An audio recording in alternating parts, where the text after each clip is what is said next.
नमस्कार, news take के Y factor में आपका स्वागत है। मैं हूं योगेश मिश्र। पहाड़ और जंगल लोगों को रोमांचित और आकर्षित करते आए हैं। इन्हीं पहाड़ों और जंगलों में तमाम तरह के गूढ़ रहस्य भी छिपे होते हैं। बहुत से लोग पहाड़ों और जंगलों में सिर्फ इसलिए आते हैं ताकि वे इसकी प्राकृतिक छटा का लाभ उठा सकें, रोमांचित हो सकें, मौज मस्ती कर सकें। बहुत से लोग इन पहाड़ों और जंगलों के गूढ़ रहस्य को जानने के लिए इन तक पहुंचते हैं। लेकिन यह जानकर आश्चर्य होगा कि यहाँ जो लोग आते हैं उनमें तमाम लोग गायब हो जाते हैं। अकेले लोनावाला के जंगल में 500 लोग तकरीबन गायब हो चुके हैं। 300 लोगों का तो शव भी बरामद हो चुका है।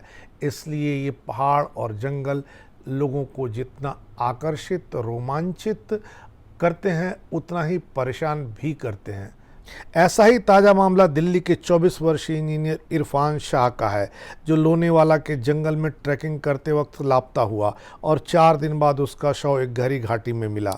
पुलिस ने बताया कि फरहान सिराजुद्दीन शाह महाराष्ट्र के पुणे शहर से लगभग 65 किलोमीटर दूर स्थित लोनावाला के दर्शनीय स्थलों की यात्रा पर था। जब वह जंगल में ड्यूक्स नोज पर गया तो वापसी में वह अपना रास्ता भटक गया। शुरू में फरहान अपने दोस्त से मोबाइल फ़ोन के जरिए संपर्क में था, लेकिन जल्द ही उसका स्विच ऑफ हो गया। राष्ट्रीय आपदा प्रतिक्रिया बल, पुलिस और कुछ स्थानीय ग्रुपों ने फरहान की तलाश की, लेकिन कुछ पता नहीं चला। फरहान के परिजनों ने उसे खोजने के लिए 1 लाख रुपए के इनाम की घोषणा भी की।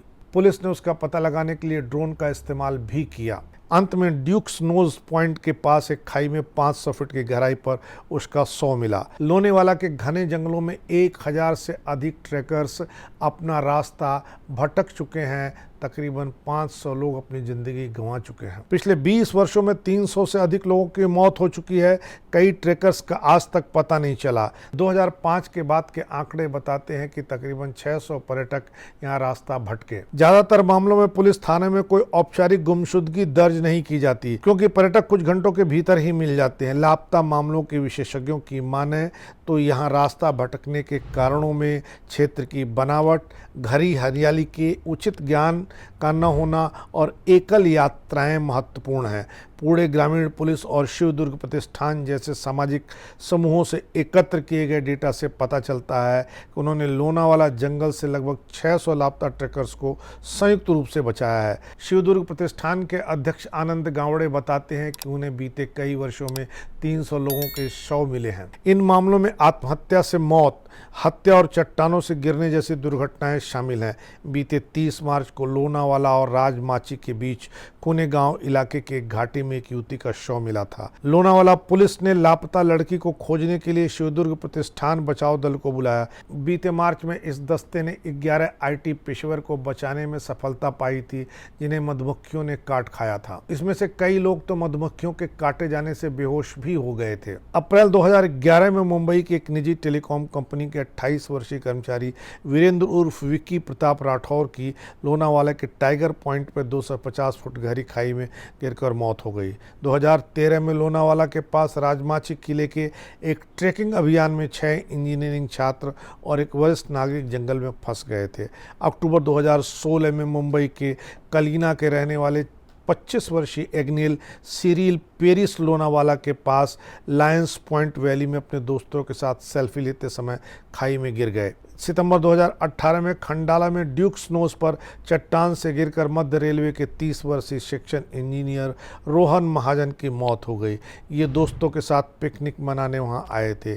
सितंबर 2019 में 24 वर्षीय महिला सॉफ्टवेयर इंजीनियर अलीजा राणा का शव लोनावाला के पास लायन पॉइंट पर 300 फीट की घाटी में मिला था। वह हैदराबाद की रहने वाली थी और कई दिनों से लापता चल रही थी। लोनावाला और खांडला क्षेत्र ट्रैकिंग के लिए प्रसिद्ध है। यहाँ ढेर सारे लोग पर्यटन और ट्रैकिंग के लिए नियमितः आते रहते हैं। भूशिप बांध, राजमाची पॉइंट, लोहागढ़, अजमीरा भजे गुफाएं और पवन बांध यहाँ मुख्य आकर्षण है। इसी तरह क्षेत्र में घना जंगल ट्रैकिंग के लिए पसंदीदा स्थान है। कई शौकिया ट्रैकर्स और कॉलेज समूह इस इलाके में ट्रैकिंग के लिए आते हैं। वे इस इलाके के भूगोल से परिचित नहीं होते हैं और उनका ट्रैकिंग सिस्टम नेविगेशन पर निर्भर करता है। कई बार ग्रुप से बिछड़ने के बाद वो खो जाते हैं या फिर अपना रास्ता भूल जाते हैं। ऐसे अनगिनत रास्ते हैं जो उन लोगों को भ्रमित कर सकते हैं जो इस क्षेत्र से अच्छी तरह वाकिफ़ नहीं है। ऐसे में खो जाना बहुत आसान है। शिव दुर्गा प्रतिष्ठान के अध्यक्ष आनंद गावड़े ने कहा कि बीते कई सालों में लापता 300 लोगों के शव उन्होंने खुद रेस्क्यू किए हैं। इन मामलों में आत्महत्या से मौत, हत्या और चट्टान गिरने जैसी दुर्घटनाएं हैं। वह बताते हैं कि तकरीबन 20 सालों में 1000 से अधिक लापता पर्यटकों को सफलतापूर्वक बचाया जा सका है। उनके पास 200 ट्रैकर्स और प्रशिक्षित स्कूबा ड्राइवरों की एक लंबी चौड़ी फौज है जो पानी में डूब रहे लोगों को भी बचाने में कामयाब होती है। इस इलाके में जो लोग लापता होते हैं, जो लोग खाइयों में गिर जाते हैं, उनको निकालने के लिए पुलिस को भी इनके संस्थान की मदद लेनी पड़ती है। इसलिए जब भी ऐसी जगहों पर जाएं, ऐसे जगहों में आपका ग्रुप जा रहा हो, वहाँ पर एक लोकल गाइड ज़रूर ले लें। सिर्फ नेविगेशन सिस्टम पर निर्भर न रहें, क्योंकि कई बार आप डिस्कनेक्ट हो जाते हैं और ऐसे में जो आपका लोकल गाइड होता है वो आपको मंजिल तक पहुंचाता है। इस बार इतना ही। अगली बार फिर मिलेंगे किसी नए सवाल पर नए ढंग से बात करने के लिए। तब तक के लिए नमस्कार।